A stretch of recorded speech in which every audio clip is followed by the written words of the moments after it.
Om Shruti Smriti Purananam Alayam Karunalayam Namami Bhagavat Padam Śaṅkaram Loka Śaṅkaram Śaṅkaram Śaṅkaracharyam Keshavam Badarayanam Sutra Bhashya Krutau Vande Bhagavantau Punah Punah Ishvaro Gururatmeti Murti Bheda Vibhagine Vyomavad Vyapta Dehaye Dakshinamurtaye Namaha Om Namah Pranavarthaye Shuddha Jnanaikamurtaye Nirmalaya Prashantaye Dakshinamurtaye Namaha Om Sahana Bhavatu Sahanau Bhunattu Sahaviryam Karavavahai Tejasvinavaditamastu ma vidvishavahai.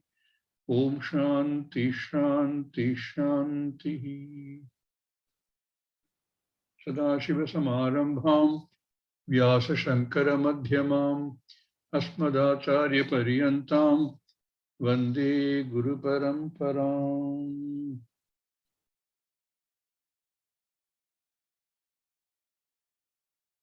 This one line in Brihadaranyaka says,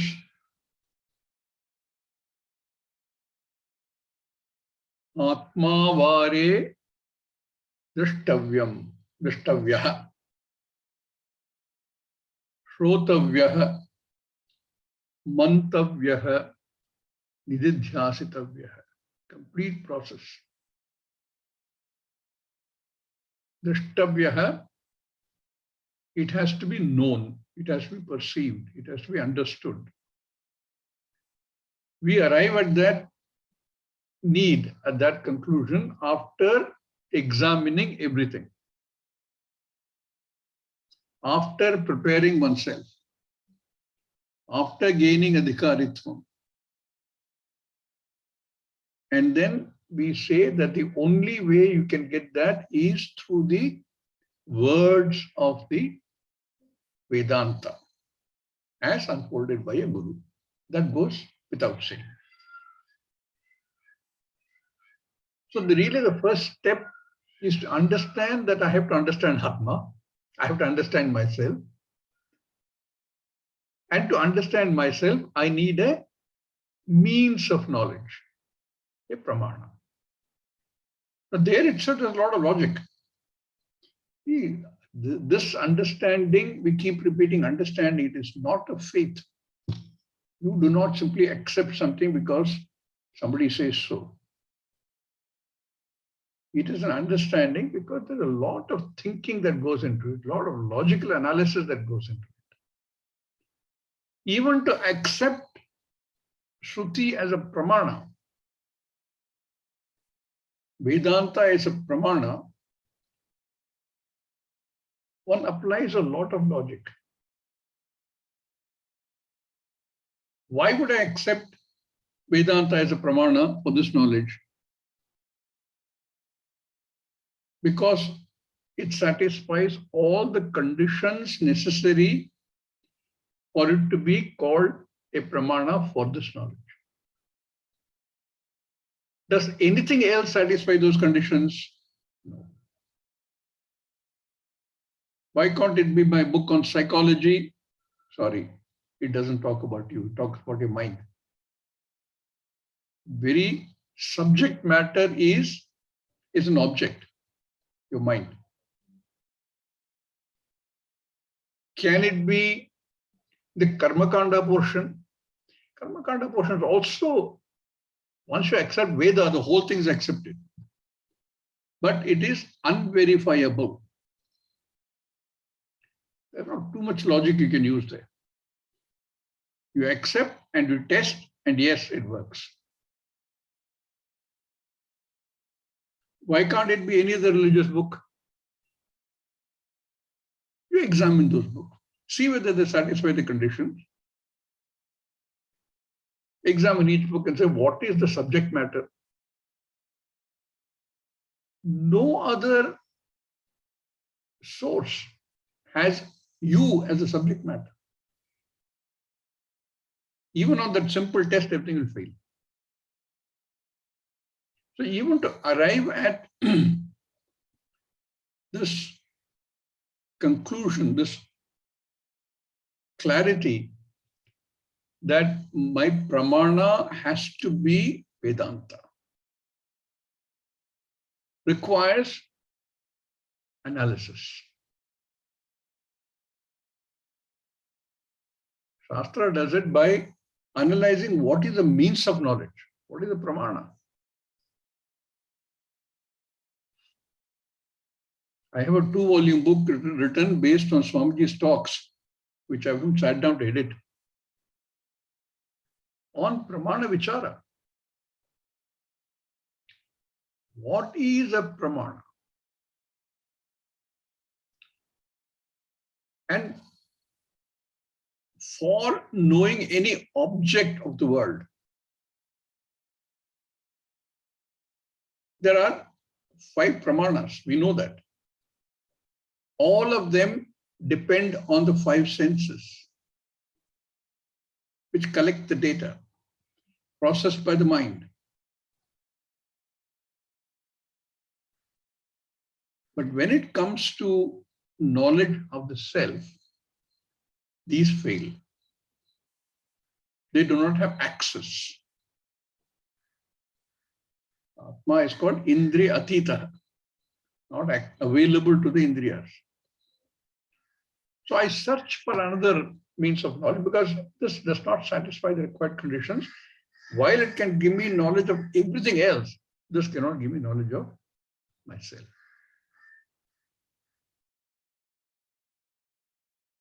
So then you examine what are the possibilities. I went through a whole process of arguing with myself at one time. Why can't it be this? Why can't it be the other one? And I went through this process of logical analysis. Unshakable logic. You have to zoom in on this one as the only pramana. If that is the pramana, once you arrive at that, then clearly Shraddha comes into play. If I know that this is the knowledge that I'm going to get from this source only, then however contrary it may sound to what I think I know,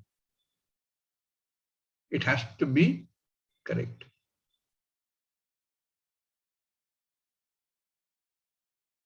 Everything step by step logically will come there. But it is not sheer logic. Logic has its own pitfalls, as we saw some of them in one of the previous classes. Logic, just to work with the pramana, makes sense. So the second verse finishes saying, Shrutishara Vakyam Samakarnyatam. May one analyze and accept the Shrutishara Vakyam, the Vedanta Vakyam, as the pramana. 16th chapter also Bhagavan says to Arjuna, accept Shastra as a pramana and carry on. Without that acceptance, you will not be able to find out. So, Atma va are drishtavyah. Know that my objective is to know the self, the nature of the self. And that is mokṣā. And then to understand that that has to come from Vedanta Vakya. This is where the entire jugglery starts. Once I've accepted that as the pramana, then you examine the words, the Vakya.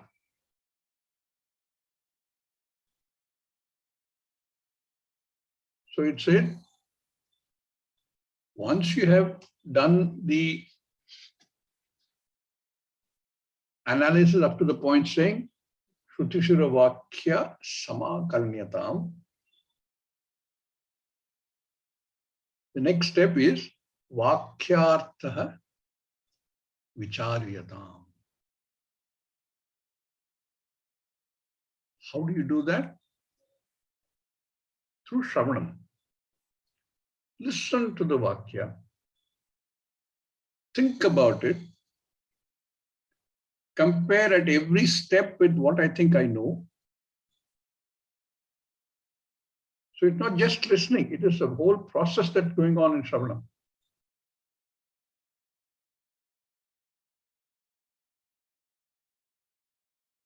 If the Shruti were to tell me,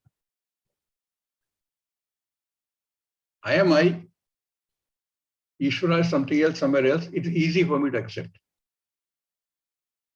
Shastra doesn't say that. Shastra says you are Ishvara. So a lot of thinking has to go into that. If Shastra says you are you, a limited being, and different from Ishvara, it's very easy to recover. That's what I think I know.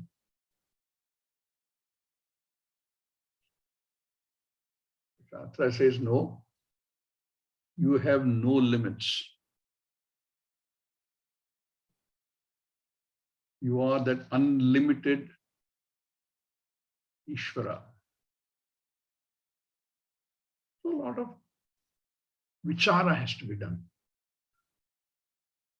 So he said, Vakyartasya vicharyatam. Examine the sentences of the Shastra by themselves. If you read, it's very cryptic. Nothing makes sense. Or one would make one's own sense of it.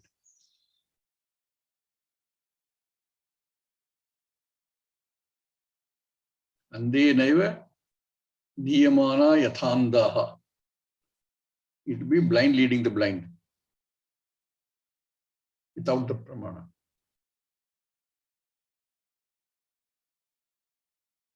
Look at that carefully, pursue it, analyze it, rip it apart. Examine it against whatever you know. This process has to be completed. And we said, to do this, the word we use was mimamsa. The analysis is called mimamsa. And we saw the shadlinga of mimamsa. Upakrama upasamhara, apurvata, upapattihi, arthavada, abhyasa, and phalam.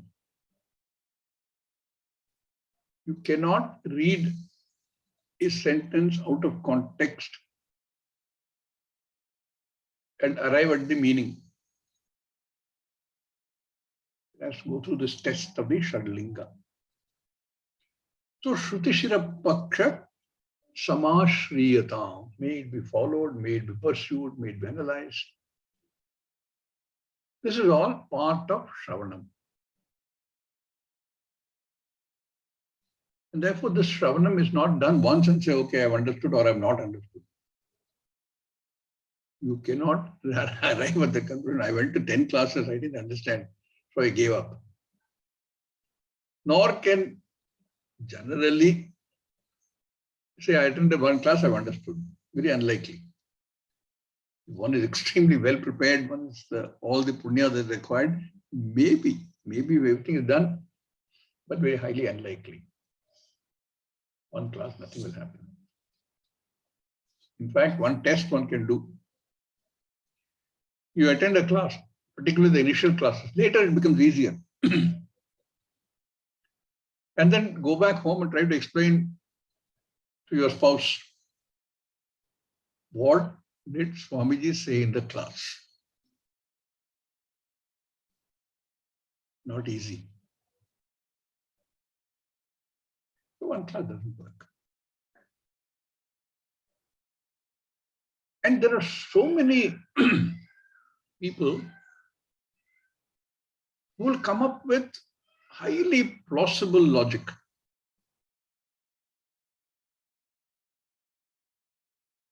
logic by itself, without a pramana, can be misleading. It is based on a lot of assumptions.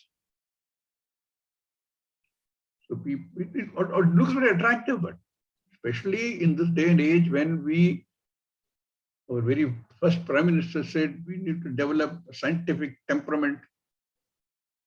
Only when you examine it closely, you will find that scientific temperament is good for vyavahara, technical developments, new product inventions, but falls flat when examined in a little more detail. No scientific fact established over the last many centuries has stood the test of time. Every single one has changed. Either the boundary conditions have changed, and the new boundary condition when put in, it does not work beyond that. Or the fact itself has been rewritten. The scientific temper has to be tempered with a little bit of discrimination. Pure logic has all kinds of other problems. One fellow went to a doctor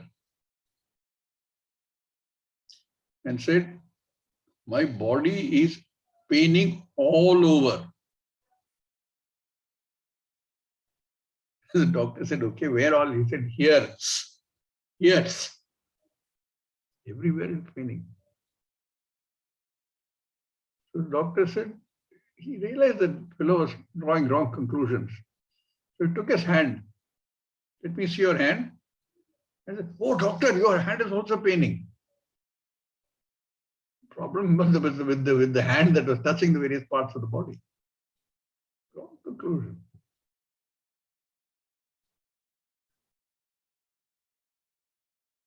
There was another fellow who decided to do some experiment on frogs. So he made elaborate arrangements, put a frog on the table and said, jump. The frog heard that exclamation and jumped. So he brought out his thing, measured it, and noted down in his diary. On command of jump, the frog jumped 4 feet. Then he tied the 2 front legs of the frog. Put it on the same table or the same place on the table and said, jump. And the frog jumped. He measured it. It was less. It was only 3.5 feet. He was already very excited. He found some data. Then he opened these 2 legs and tied up the hind legs. And he said, jump.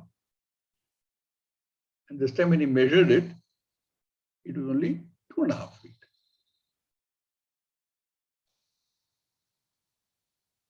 Noted all the data down. He did several readings and took averages, being very scientific, statistical. And finally, he said, let me try what happens if I tie all 4 legs together. So he tied all the 4 legs of the frog and said, jump. Frog didn't jump. He tried several times. Frog didn't jump. So he got very excited and wrote a paper, scientific paper. Lot of data, lot of explanations. And said, when you tie all 4 legs of a frog, it goes deaf. Very scientifically done. All data collected, multiple data collected. Tie all 4 legs of a frog, it goes deaf.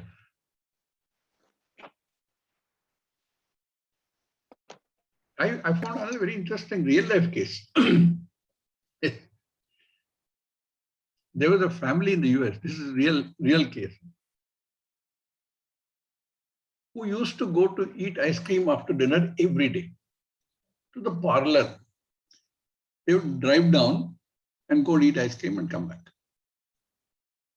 They were doing it the routine for a long time. One day they bought a new car. And then they found that on some days, after eating the ice cream, the car won't start.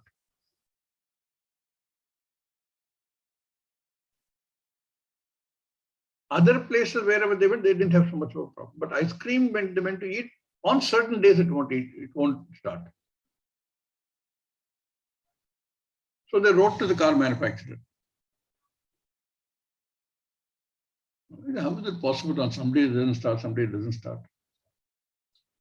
Fortunately, they had good customer service, so they sent one of their technicians.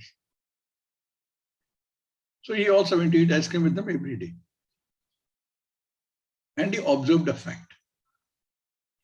He found that on days when they ate vanilla ice cream, those were the days when the car won't start. Here is the connection. On other days when they eat other ice cream, nothing happens. The day they eat vanilla ice cream, car doesn't start.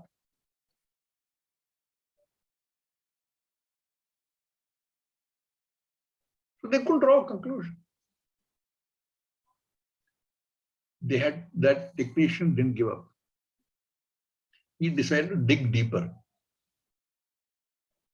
What is the connection between vanilla ice cream, eating vanilla ice cream, not giving it to the car? Does that mean the car does not like vanilla ice cream? Something is wrong. You cannot draw a conclusion that the car, this new car, new model, does not like vanilla ice cream. Maybe when it was getting ready as a child, getting the process being created, some people dropped ice cream on the shop floor, vanilla ice cream, so the car doesn't like vanilla ice cream anymore. And all these conclusions. Take it to a psychiatrist, analyze it. The fellow was assembling this car, kept on eating vanilla ice cream and dropping it all over the place.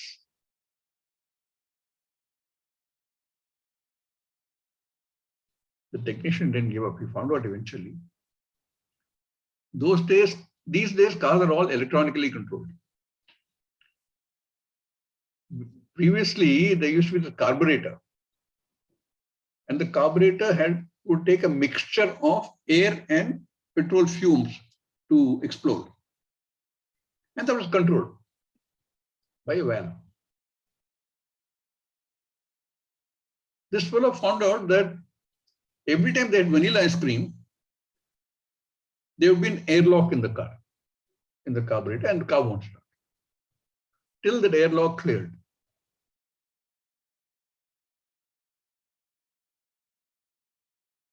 So he went to examine what happened. And he found only one difference. Vanilla ice cream, being the most popular ice cream, was right in the beginning of the parlor. Other ice creams were at the back of the parlor. So he found out that every time the family had vanilla ice cream, they picked up very quickly and came back. When they went to pick up any other ice cream, well, they had to make a choice. They took time to make a choice. Then they went inside, took the different people, took different ice creams.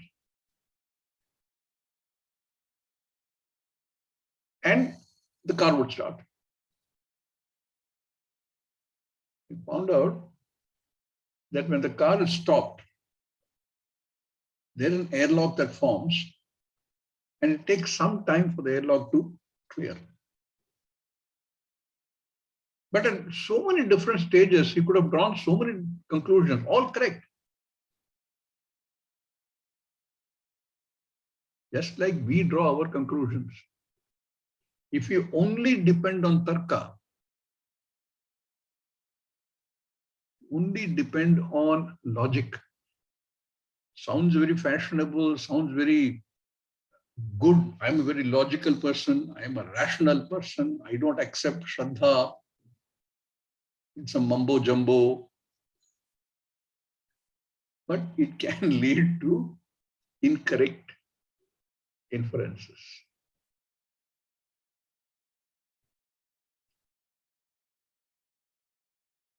Pure tarka without give the pradhanam. In fact, they will use the tarka to analyze the vakya and say it's not correct.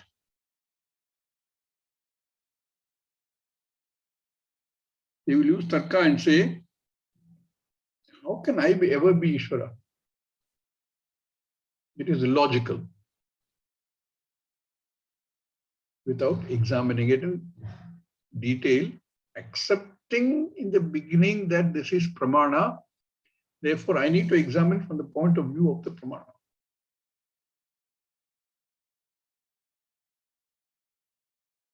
So I follow what the pramana says and re-examining everything else in the light of what it says by using logic.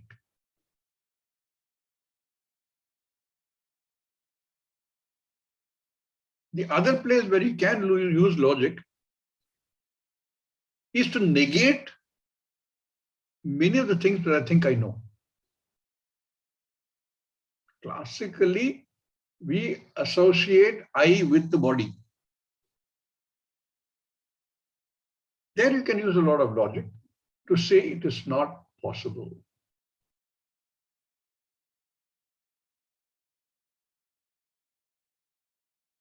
There are many methods available in the Shastra itself that this is not possible. Having done that negation, you still have to find out who you are. For that, pure logic will not work. We need to have the pramana to explain to us how, and a guru to understand how that is possible.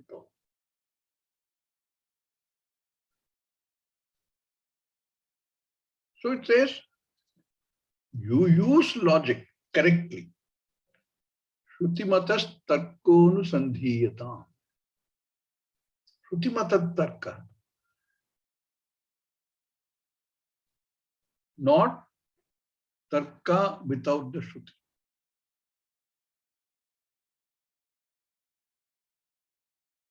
This kind of analysis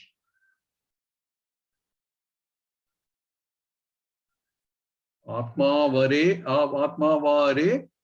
mantavya mananam. Shravanam is gaining that knowledge. Mananam is removal of lingering doubts. Because there are so many inputs that come from other sources, from myself, from conclusions that I've already drawn.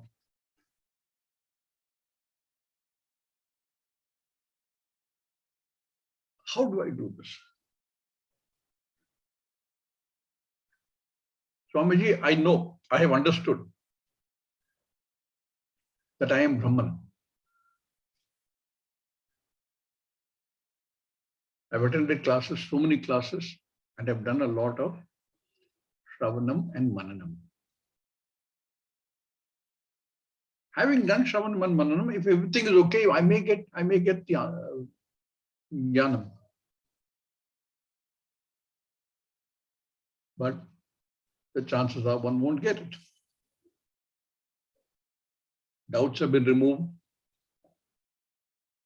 The knowledge that Aham Brahmosmi is established, but it is not assimilated. It is not accepted as I. Therefore, Swamiji, I know I am Brahman, but I can't feel it. Like the fellow who had an injury in the finger. I can't feel Brahman. You won't. I cannot feel Brahman. Everything is only Brahman. I is Brahman, feel is Brahman. Anything is Brahman, Brahman is Brahman, there is only Brahman. How can you feel Brahman? Every experience is Brahman. Every feeling is Brahman. The feeler is Brahman. The feeling is Brahman. What you're feeling is Brahman.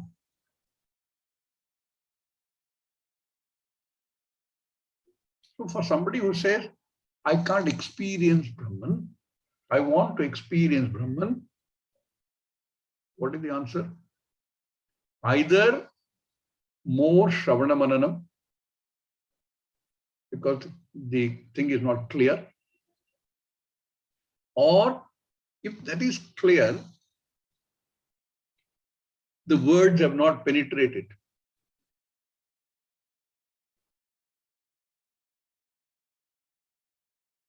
Satchidananda Rupoham. How can I take it up to the next step? I've done a lot of meditation on Ishvara. Now the Guru says, do Nidhidhyaasanam. Nidhidhyaasanam is meditation on that one vastu.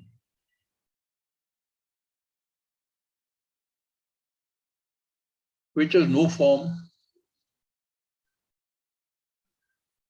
How can I meditate on something which has no form? Meditation has to be on something, no?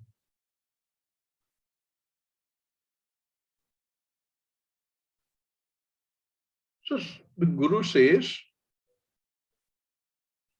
that your incompleteness in this knowledge has to do with the fact that you are still associating the body-mind sense complex with I. Therefore, every pain is my pain. Every hurt is my hurt. Every guilt is my guilt. How do I get rid of it? This kind of feeling is not what the Shastra is teaching us. It's called Viparita Bhavana. It is so deeply ingrained in us that it does not it's not possible to get rid of it easily.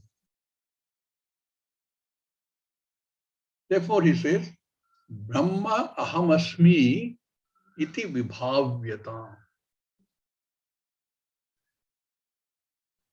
Meditate upon these words. Repeatedly dwell upon that.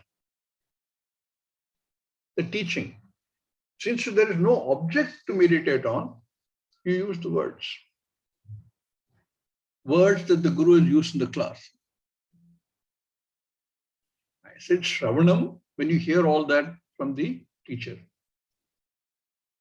Then Mananam when you hear everything else everybody has to say, including I,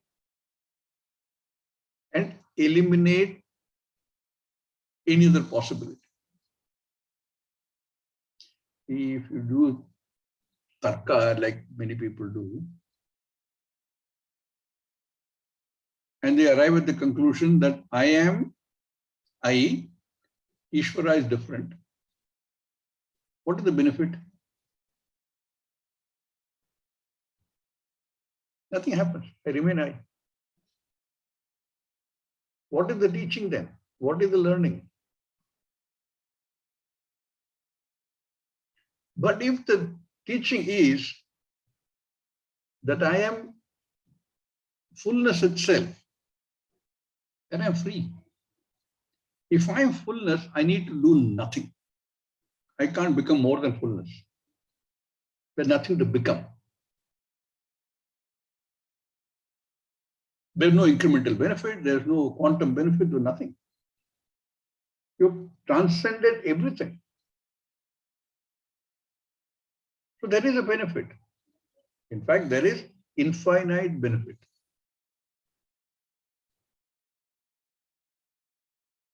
But if the teaching is only confirming what I think I know, that I am limited, what's the big deal? Why should I waste time doing all this? That cannot be logic. I told you that Murari story. If that is all to be known, even a person who is uneducated knows, who has never touched a book in his life knows, who has never studied any Shastra knows. What the Shastra is telling us has to be something more than that.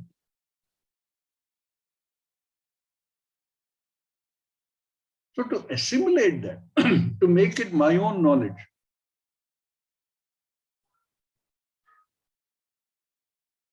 I have to do a lot of contemplative thinking on the words that the Guru spoke in the class.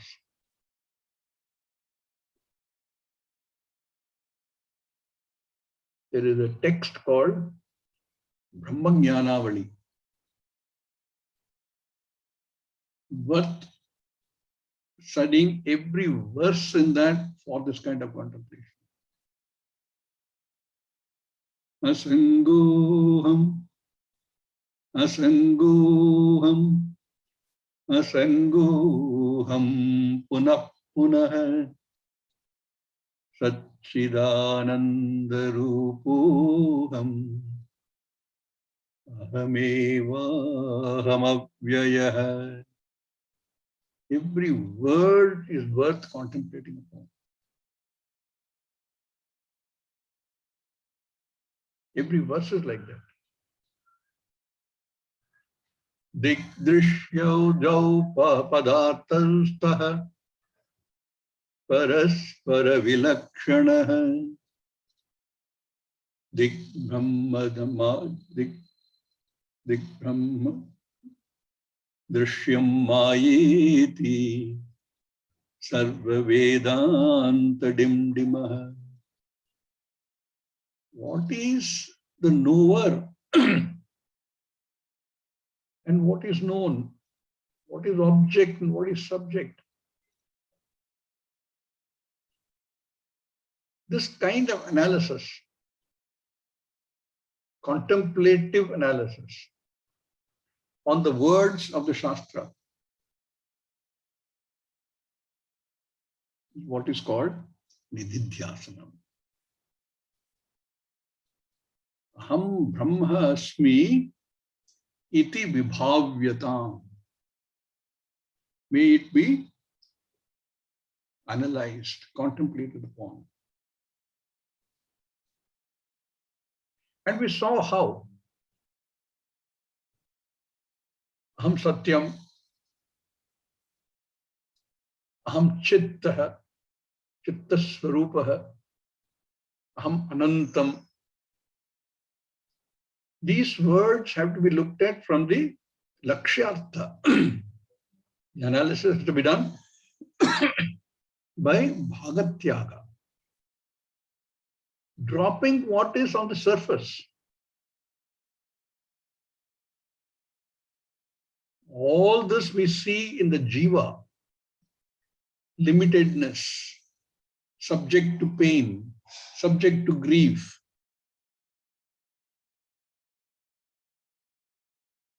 Is aparoksha here, I'm here, I'm not there.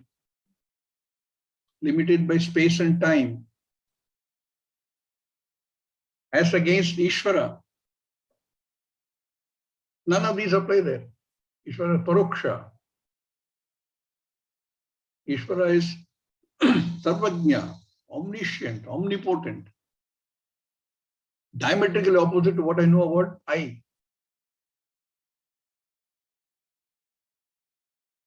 By doing a bhagatyaga, by looking at these surface differences and taking one step beyond that.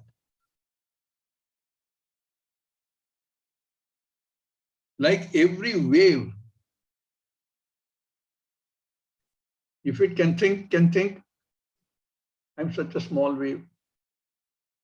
I have an existence only for 3 minutes. I'm so different from that big surf. All of us come from the ocean, which is all pervading. And we dissolve back into the ocean. We are sustained by ocean. Every wave can argue. Look at that big surf. So many people are enjoying. I die even before I'm born, but born, die. But if one were to examine it into the next stage, doing tyaga of the bhaga, what is left is only water. The small wave is also water, the big wave is also water, the ocean is also water. Tadvat. All these qualities that we see, limitedness, sarvajñatvam, alpajñatvam, alpa shaktimatvam,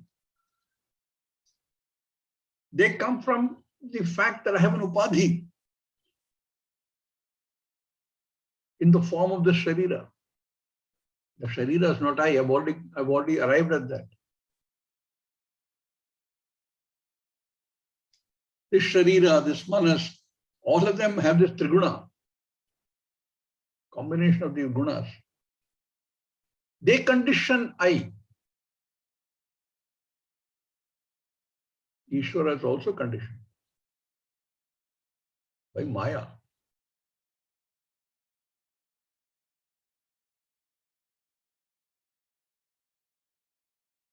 Dig Brahma, Dig Drishyam, Maya iti. Sarva Vedanta Dimdimaha. All Maya. If we can understand Maya, and because we understand Maya, we understand the Satyam and Mithya. By Nidhidhyaasanam.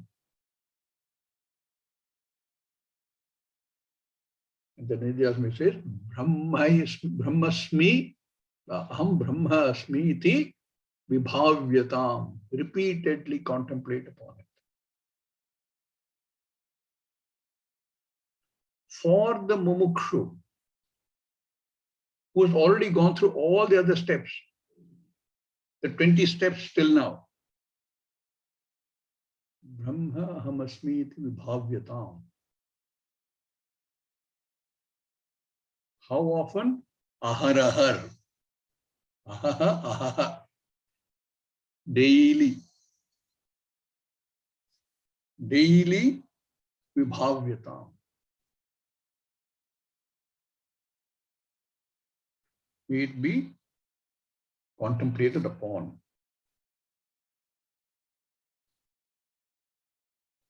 And that contemplation has to be, like I said, on the word heard during Shravanam, which can allow us to look at the lakshyartha rather than the vachyartha.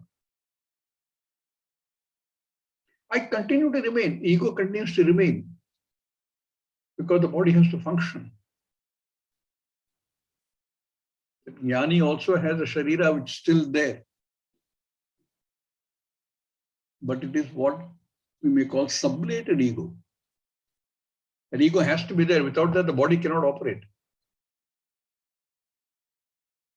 It is an enlightened ego.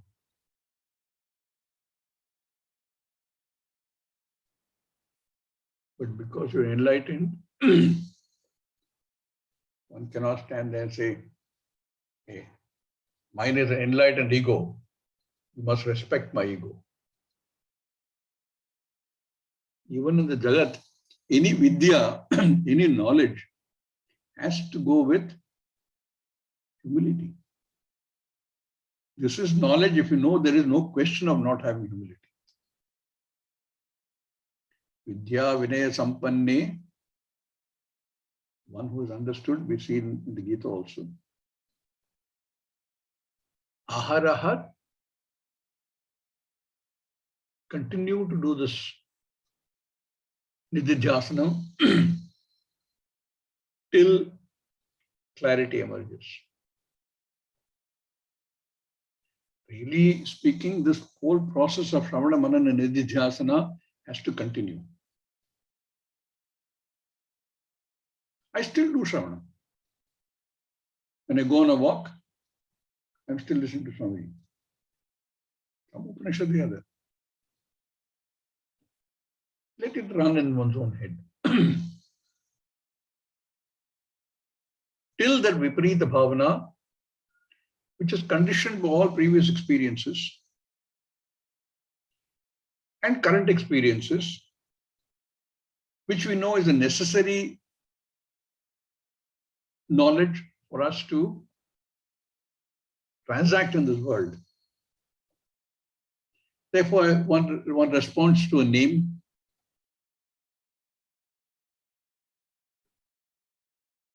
One responds to all the inputs that you get. The difference is the Jnani knows that this is not I.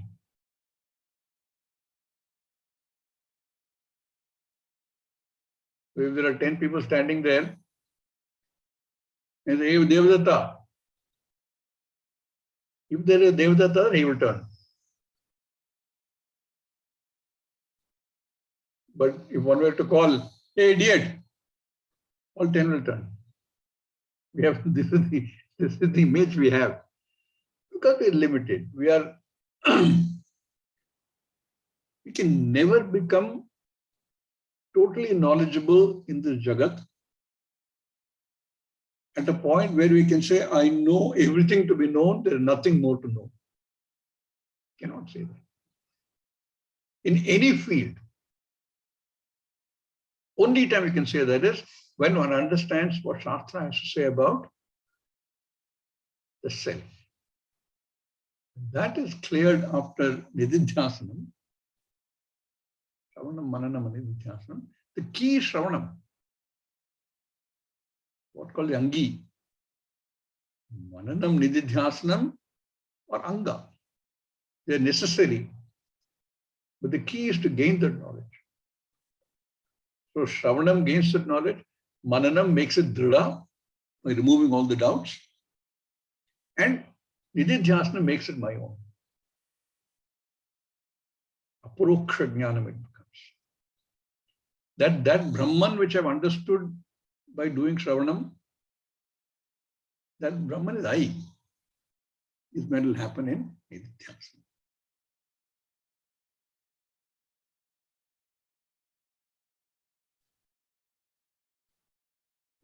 It also says, Aharaha Garva Parityajyatam. Parityajyatam we know. Give up Garva. So the Aharaha can also be used both for Vibhavyatam and Parityajyatam. This is what is called a Dehli Jnanam, Dehli Nyayam. When you have a lamp in the Dehli, Dehli is the, what is it called? The between the inside and outside, you have the, if you put a lamp there, it lights this side also, this side also. So this, with that Nyaya, you can say this applies also to Vibhavyatam. Daily, I do contemplation in the form of Nidhidhyaasanam. Also says, Garva Parityajyatam. What is the blue somewhere? Where is Garva coming? Give up Garva. What is Garva? Where does Garva come from? Where does pride come from? Pride has to be because of some element of the body mentions complex. I'm strong. I'm 6 feet 3 inches. I'm good looking.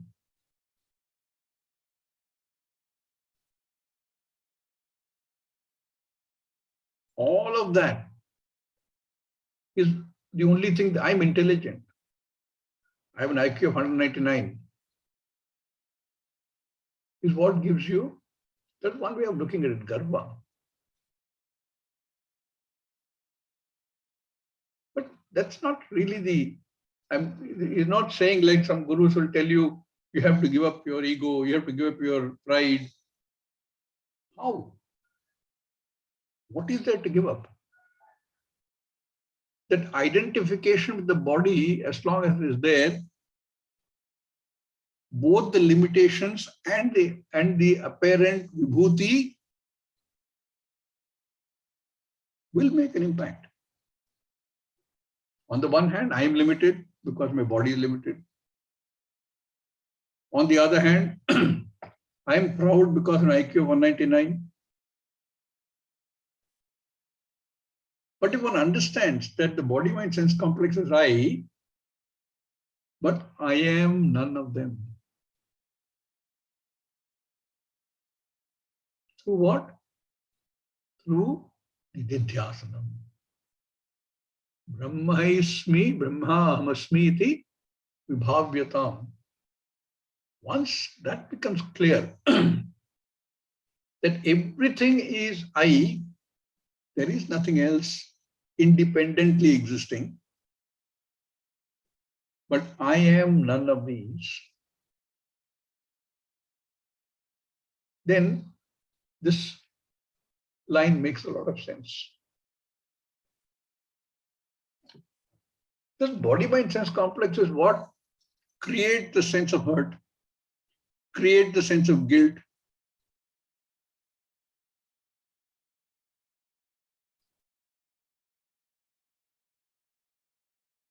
If you've said something to somebody you should not have said,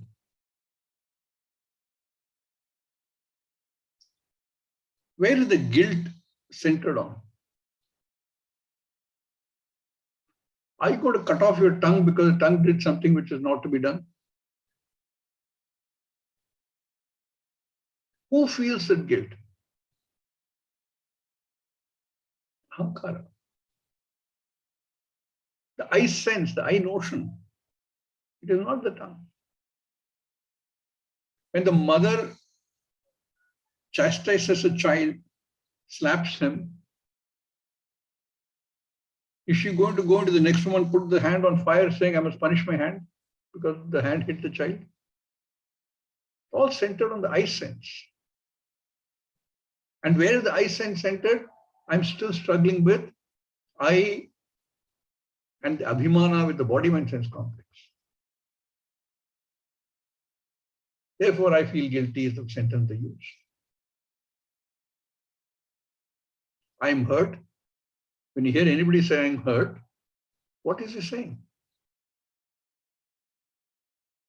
Who is hurt? So when you say garbha parityajyatam, drop this association with the body, mind, sense complex.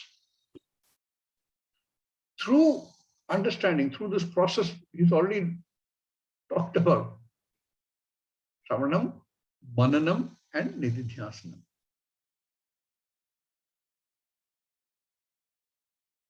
So, Kam haivasmi vibhavyatam aharaha garbha parityajyatam. Drop any sense of garva. The next line also talks something similar. In fact, a continuation from there. Dehaha ahamasmi. Aham dehaha. Iti, this kind of matihi, this kind of thinking, ujyatam. Ujyatam is also tyajyatam.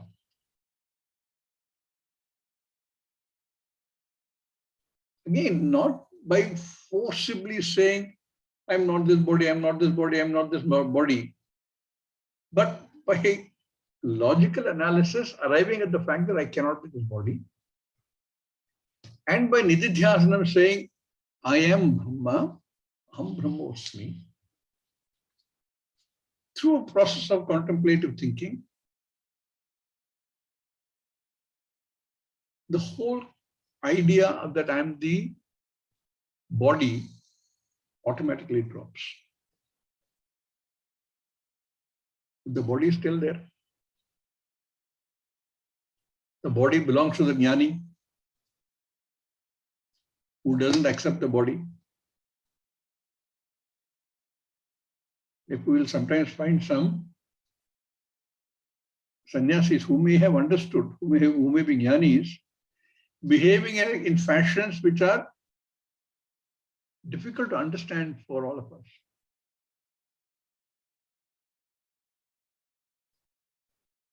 I know the followers of one Swami called Panchakara Swami, the mad Swami. Because to them, he looks like a mad fellow. They couldn't care less about the body. It's not them. The only reason they do that, look after the body, once that jnanam arises, is loka sangrahartham. They have no need to look after the body. They have no need to dress conventionally. They have no need to wear ironed clothes. They don't have a need. But like Bhagavan says, they are shreshthas. Shreshthas, they are people others look up to. And others will do what the Shrestha does. Others who have not yet gained the jnanam have to have a sound body and sound mind for them to gain jnana. If they're going to copy him and follow what he does, don't care about the body, don't care about the mind, they'll have really difficulty. So the jnani will do things, or may do things, not necessarily will do things, even though it is not required for him, for the benefit of others.